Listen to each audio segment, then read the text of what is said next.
இன்னொன்னு நீங்க நினைப்பீங்க ஃபேன் போடும்போது தான் எனக்கு ரொம்ப கூலா இருக்கிற மாதிரி இருக்கு அப்படின்னு சொல்லி நினைப்பீங்க. அஃப்கோர்ஸ் என்னன்னா ஃபேன் போடும்போது உங்களுக்கு கூலா இருக்கிற ஒரு ஃபீல் தான் இருக்கும். ஆனா என்ன இன்டெப்தா என்ன நடக்கும் அப்படின்னா ஷார்ட் சைக்கிளிங் நடக்கும். ஷார்ட் சைக்கிளிங் நடக்கும்போது உங்களுக்கு அந்த ஏசிக்கான அந்த செட் லிமிட் வந்து உங்களுக்கு சீக்கிரம் அச்சீவ் ஆகாது. சீக்கிரம் அச்சீவ் ஆகலைன்னா உங்களுடைய கம்ப்ரஸர் ரன் ஆகிட்டே இருக்கும். கம்ப்ரஸர் ரன் ஆகுனா உங்களுடைய பவர் கன்சப்ஷன் ரொம்ப அதிகமாகிட்டு இருக்கும். சரிங்களா?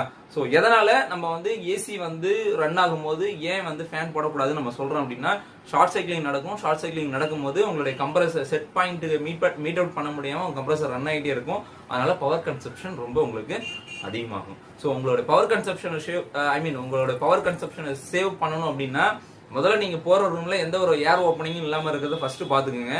ஏன்னா அதுவும் one of the energy waste பண்ணும்போது உங்களுக்கு கன்சப்ஷன் அதிகமாக தான் வரும்.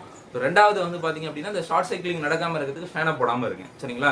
இல்ல எனக்கு ஃபேனு தான் எனக்கு பரவாயில்ல, எனக்கு யூனிட் வந்து வேஸ்ட் ஆனாலும் பரவாயில்ல அப்படின்னு நீங்க நினைக்கிறீங்கன்னா கூட